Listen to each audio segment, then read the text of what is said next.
Assalamualaikum. Jumpa lagi kita pagi ni. Pagi ni jangan lupa kepada yang belum sedekahkan Fatihah, sedekahkan Fatihah kepada anggota-anggota yang terkorban dalam kemalangan yang melibatkan 9 orang meninggal dunia semalam. Okey, tutup cerita tu.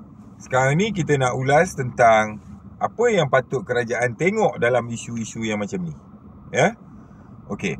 Gesaan aku, saranan aku kepada kerajaan, kepada Perdana Menteri, Menteri Dalam Negeri, Panglima Angkatan Tentera, Ketua Polis Negara, ni semua aku nak bagi idea kat korang. Kalau korang tak boleh nak fikir sangat, mai sini aku bagi tahu.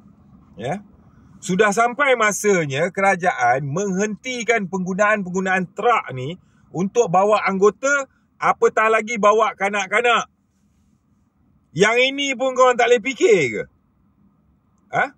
Aspek keselamatan di jalan raya, kalau kereta pun kena pakai tali pinggang. Sebab apa? Bila berdentum boleh fly keluar ke depan. Apatah lagi korang terang-terang nampak bertahun-tahun diorang ni naik truk duduk kat belakang, apa pun tak pakai. Ada yang korang fikir tak? Yang korang tengok ni, ada yang korang fikir tak? Kalau berdentum truk ni, kalau yang duduk kat belakang ni nak ke mana? Cuba korang bagi tahu kat aku. Jadi aku bukan nak kata apa, menteri, anak bini dia apa semua naik welfare, naik kereta sedap-sedap. Anggota keselamatan bagi naik lori macam tu. Bagi naik truk macam tu. Takkan korang semua tak nampak ni? Menteri tak nampak ke? Panglima Angkatan Tentera tak nampak ke ni benda ni? Duduk dalam truk tu, kalau aksiden jadi macam mana orang dalam truk tu? Ini siapa pun boleh nampak lah. Lepas tu truk dibuat feri sekolah, buat pengangkutan kanak-kanak sekolah. Nak tunggu berapa orang mati ni baru korang nak kaji benda ni? Hentikan serta-merta penggunaan truk untuk membawa anggota ataupun apatah lagi pergi bawa kanak-kanak. Aku difahamkan hari ni masih ada lagi feri sekolah, truk ni duk bawa budak-budak sekolah. Kalau terbalik truk tu, kalau budak-budak ni berapa ramai nak mati ni? Faham tak? Kemalangan. Takdir is takdir lah, kan?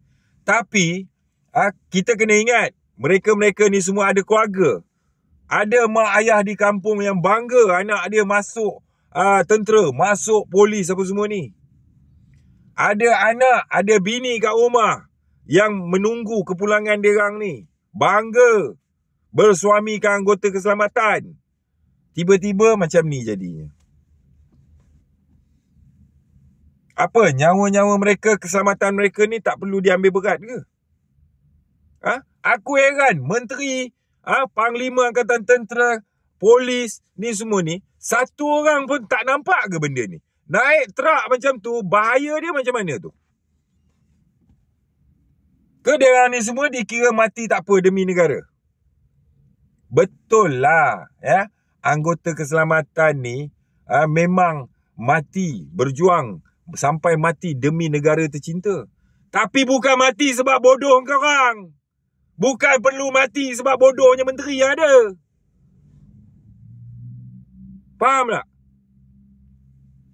Hentikan penggunaan truk untuk bawa anggota dan kanak-kanak. Nak tunggu berapa orang mati lagi ni? Baru nak kaji ni. Bingai-bingai ni semua duduk main telur ke apa? Takkan tak nampak ni?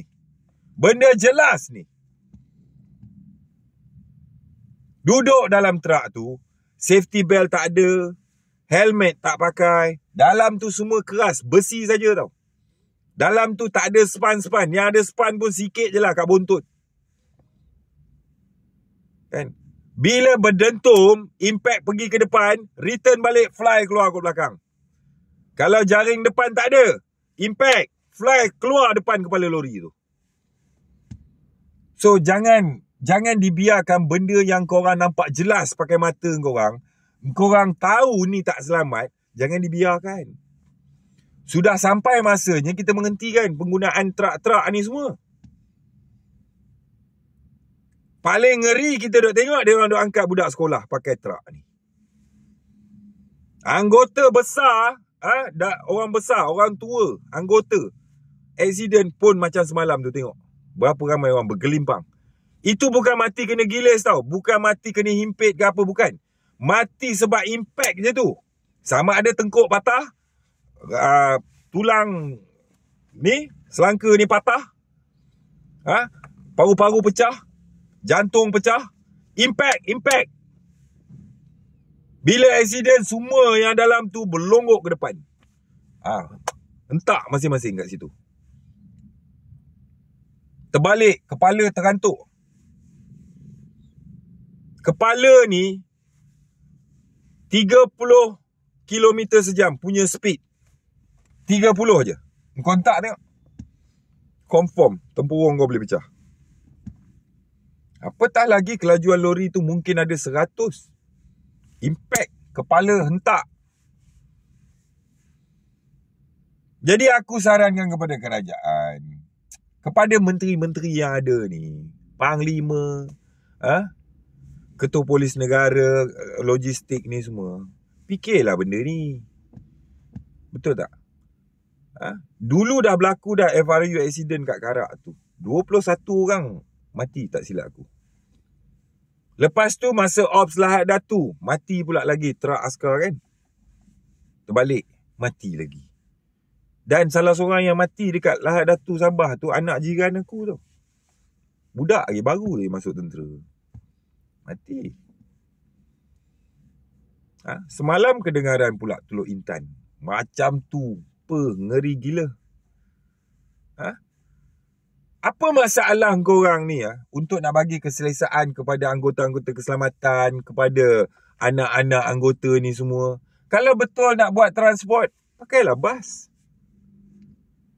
Betul tak? Pakai bas. Kenapa pakai truk? Kalau ikutkan bawa OKT tu, bawa orang-orang tahanan tu, pakai truk, tu pun masalah dah tu. Naik kenderaan mestilah pakai tali pinggang. Apa pasal kau bawa orang pakai truk macam tu? Kalau terbalik macam mana? Faham tak? Oh, aspek keselamatan. Dulu Al-Ma'unah tu berapa punya ramai, reti pula kau orang bawa pakai bas Kenapa tak bawa pakai truk? Jadi no issue kalau nak cakap pasal nak jaga aspek keselamatan. Tu Al-Ma'unah tu lagi dahsyat punya jenayah. Kau orang bawa pakai bas, elok aku tengok. Kenapa anak-anak kecil yang pergi sekolah ni kau orang bawa pakai truk? Kalau terbalik truk tu macam mana? Kalau accident macam kat Teluk Intan semalam macam mana? Hari ni lah tiba-tiba ada satu truk yang bawa budak sekolah ni terbalik. Matilah budak sekolah. Kau orang nak cakap apa? Takziah, Al-Fatihah. Kerajaan bagi sumbangan. Itu je lah kerja kau orang. So kadang-kadang kita tengok dia ni bergaya sakan, macam orang bijak pandai, cerdik sangat. Tapi benda macam ni pun tak boleh tengok. Nyawa orang buat macam nyawa ayam je. Main-main je. Ini nampak macam main-main lah. Benda macam ni pun takkanlah tak nampak. Betul tak? Tahu tak kenapa Kondo 150 tu, anggota yang duduk dalam tu semua pakai helmet? Tahu kenapa pakai helmet? Korang pernah pergi kan pameran-pameran kereta-kereta perisai ni kan, kereta-kereta kebal. Pernah kan pergi kan? Apa yang korang nampak dalam tu? Ada yang sempat masuk dalam, pergi tengok dalam tu macam mana. Semua besi kiri kanan. Kalau tak pakai helmet, bergerak macam ni, terantuk, pecah kepala. Sebab tu duduk dalam tu kena pakai helmet. Apatah lagi naik truk, huha-huha sembang, main telefon, berlunjur kaki macam tu. Berdentum pergi mana? Jadi mulai pada hari ini, Menteri Dalam Negeri ke, ataupun Panglima Tentera ke, Ketua Polis Negara, kena kuat-kuasakan announcement serta-merta. Hentikan penggunaan truk untuk angkat orang, untuk angkat anggota, ataupun angkat budak-budak sekolah ni. Faham? Kalau van-van sekolah kat luar ni bukan main lagi korang. Permit lah, nak kena cat kuning lah, keselamatan kanak-kanak kena jagalah, apalah semua kan. Sama juga, anak tentera tu pun anak orang juga, manusia juga. Yang korang gatal pergi bawa pakai lori bubuh jaring tu semua kenapa? Satu. Kalau terbakar truk tu macam mana? Dalam keadaan pintu berjaring macam tu. Dah rentung pula anak orang kat dalam truk tu. Fikirlah. Cerita pasal aspek keselamatan negara lah, apalah semua. Aspek keselamatan dalam truk macam tu pun korang tak nampak. Macam mana nak jaga keselamatan negara ni? Kalau keselamatan anggota korang abaikan. Derang tu kena selamat dulu. Keselamatan derang tu dulu kena first class. Baru derang boleh jaga keselamatan negara. Kalau keselamatan derang tu diabaikan, lupakanlah soal nak jaga keselamatan negara. Hidup berakal, mati jangan berantu. Menteri-menteri jangan bodoh sangatlah. Naya kat orang macam tu. Sudah-sudahlah tu gunakan truk-truk tu semua. Melainkan truk tu digunakan untuk short distance. Di site, di tempat operasi. Itu lain. Ini atas jalan raya guna truk. Dulu angkat mayat pakai Land Rover, terjulur kaki mayat keluar. Tak apalah, dah tukar van. Sekarang angkat orang pakai truk. Atas jalan raya. Atas highway. Nak tanya kat JPJ, ni aspek keselamatan dia orang kat mana? Menteri Pengangkutan. Ni tidur ke apa? Tak nampak kan ni? Boleh bawa orang pakai truk macam tu? Patutnya dah tak boleh. Hentikan dah benda ni. Ini trend lama dah. Negara nak maju macam mana? Kalau mentaliti korang duk bodoh macam ni. So, fikir-fikirkan apa yang aku cakap ni. Jangan kita dengar lagi lepas ni ada lagi truk pula dah menyebabkan kematian anggota. Atau feri yang bawa sekolah, anak-anak sekolah tu terbalik pula. Memang kena kecam ketat lah kerajaan lepas ni. Kalau ada kejadian macam ni berlaku, terutama berlaku dekat transport-transport yang angkat budak sekolah ni, koyak lah muka-muka menteri. Dengan muka Perdana Menteri Madanon tu pun koyak kan. Fikir-fikirkan.